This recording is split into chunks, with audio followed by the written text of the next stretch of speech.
Assalamualaikum, balik lagi di channel YouTube aku, Reni Marlina. Oke guys, di video aku kali ini aku mau sharing ke kalian terkait judul ataupun referensi judul skripsi bidang ekonomi dan perbankan syariah. Stay tune terus ya, jangan lupa like, komen, dan subscribe dulu.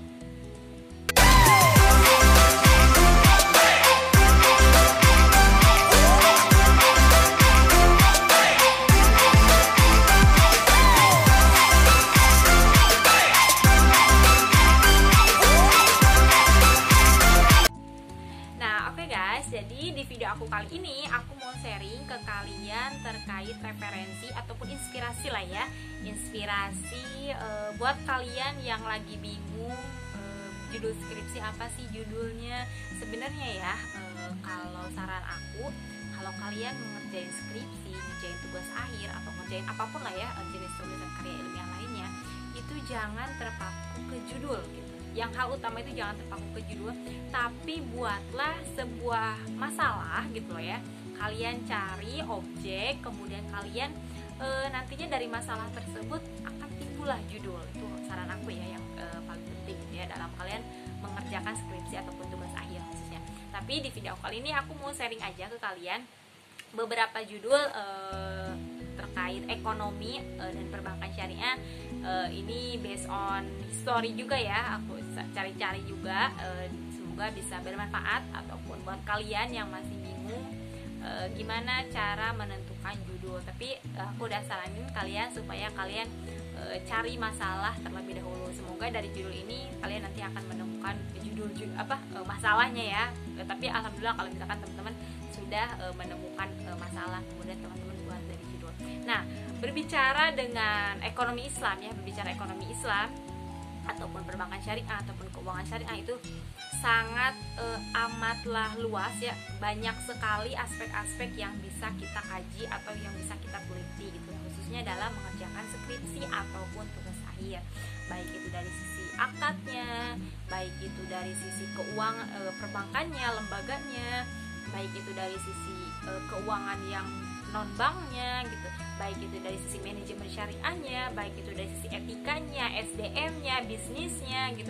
Semuanya yang serba syariah itu banyak sekali gitu loh ya, yang bisa teman-teman teliti ataupun teman-teman kaji. Nah, di sini aku ada beberapa referensi yang mungkin bisa menjadikan menjadi referensi juga buat teman-teman.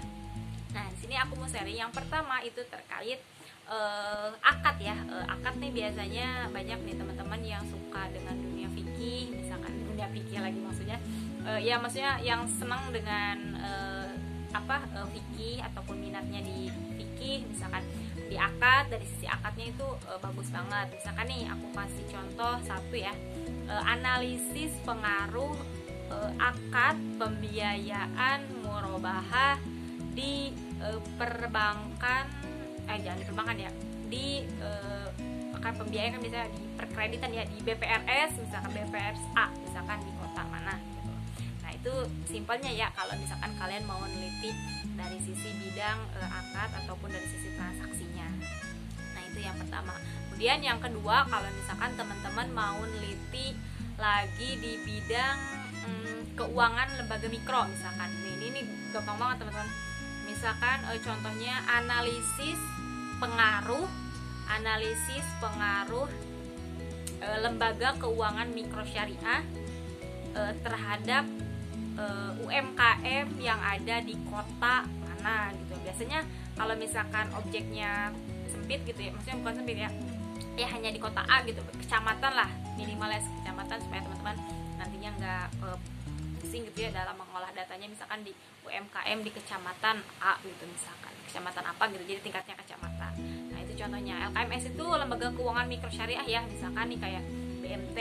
Nah kayak gitu kan lembaga itu kan termasuk ke dalam bagian keuangan perbankan juga gitu, hanya cakupannya mikro kayak gitu. Biasanya kan lebih gampang juga kalau teman-teman cari, karena banyak banget nih teman-teman mahasiswa ataupun teman-teman, kadang aku juga gitu ya, kalau nulis paling suka banget kalau nulis dari sisi bidang LKMS atau lembaga keuangan mikro syariah. Nah kemudian yang ketiga itu dari bidang fintech nih, yang lagi hot isu saat ini ya teman-teman nih. 2020 itu adalah zamannya digitalisasi dan zamannya teknologi gitu loh. Dan perbankan syariah dan ekonomi syariah juga tidak ketinggalan gitu. Banyak sekali aspek-aspek dari sisi digital yang bisa teman-teman teliti. Salah satunya dengan adanya fintech ya, atau financial technology. Dan sekarang sudah ada juga yang namanya fintech syariah yang sudah ada peraturannya, ada acuannya dari MUI. Jadi teman-teman silahkan kalau misalkan nanti dapat masalah tuh di bidang fintech, itu bagus banget kalau menurut aku ya, karena itu masuk kategori yang emang lagi hangat diperbincangkan saat ini juga gitu loh.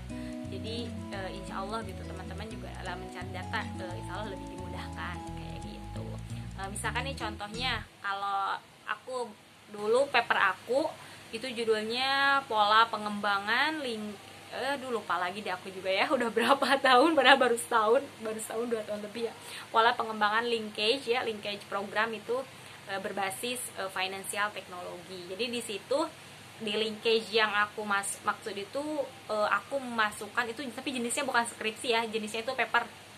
Kalau jenis aku kemarin tuh itu jenisnya paper, jadi nggak ada metode penelitian. Jadi metode penelitiannya ya maksudnya ke deskriptif kualitatif, yang mana itu di fintech, maksudnya pola pengembangan linkage berbasis fintech itu fintech yang dimaksudkan di situ adalah jenisnya peer-to-peer lending kayak gitu. Kan banyak tuh teman-teman ya, ada peer-to-peer lending, banyak lah jenis-jenis fintech. Itu salah satunya adalah peer-to-peer lending.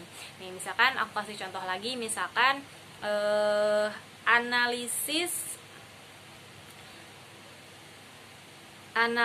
misalkan dari sisi tadi yang pertama ya, analisis akad pembiayaan misalkan dalam, atau bukan hanya akad pembiayaan ya, intinya kan kalau peer-to-peer lending itu kan kita meminjamkan ke orang ya, lending gitu loh.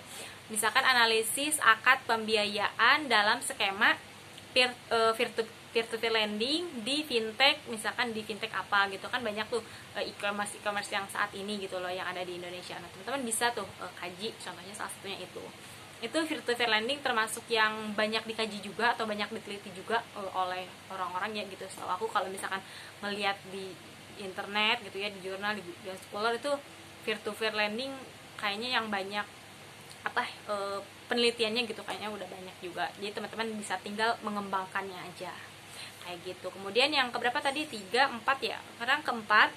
Nah sekarang yang keempat nih, tadi dari sisi akad udah ya, Nah sekarang aku mau sharing dari judul referensi lah ya, referensi judul dari sisi perbankan. Nah ini sih kalau perbankan kan banyak banget ya aspeknya, ataupun banyak juga baik dari manajemennya seperti apa, kemudian laporan keuangannya seperti apa, banyak lah kalau dalam dunia perbankan. Nah tergantung teman-teman sukanya ataupun minatnya ingin menemukan masalah itu dari mana gitu loh. Jadi nanti timbullah judul misalkan nih analisis ataupun analisis pengaruh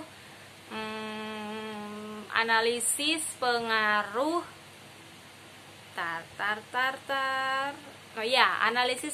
portabilitas. Nah ini kayaknya umum banget ya teman-teman, di mana-mana banyak banget gitu terkait portabilitas bank syariah ataupun bank terkait bank syariah gitu. Analisis pengaruh portabilitas pada bank syariah apa misalkan. Ini biasanya untuk objeknya itu dalam lingkup kecil lah, misalkan dari cabang gitu loh. Jadi jangan terlalu umum juga gitu kalian kalau misalkan menentukan objek gitu, nanti takutnya pada saat udah take action nih kelabakan nyari data dan lain-lainnya kayak gitu. Jadi ini tingkatnya misalkan analisis pengaruh portabilitas bank A, misalkan studi case gimana kayak gitu. Jadi apa aja sih yang mempengaruhi portabilitas. Tapi nanti kalau misalkan teman-teman disaranin buat nambahin variabel, tambahin aja apa sih yang menjadikan akibat si bank itu mengalami profit kayak gitu. Biasanya kayak gitu sih, nanti akan ya sharing aja sambil berjalannya waktu itu, contohnya dari sisi perbankan. Mungkin itu ada lagi, oh iya aku lupa sampaikan, ada juga.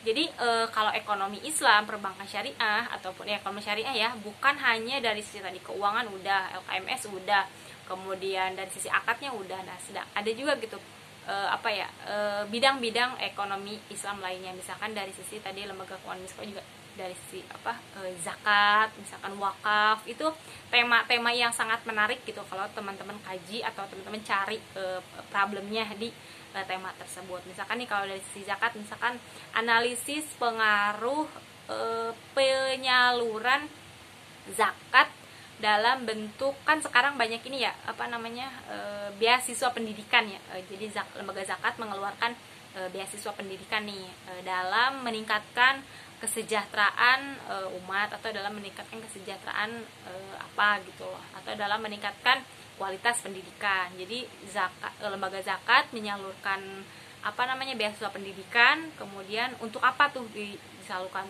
dalam meningkatkan kesejahteraan dan kualitas pendidikan. Nah, itu bisa jadi sebuah inspirasi judul juga dari sisi lembaga keuangan, LKMS ya khususnya, atau dari dunia perzakatan.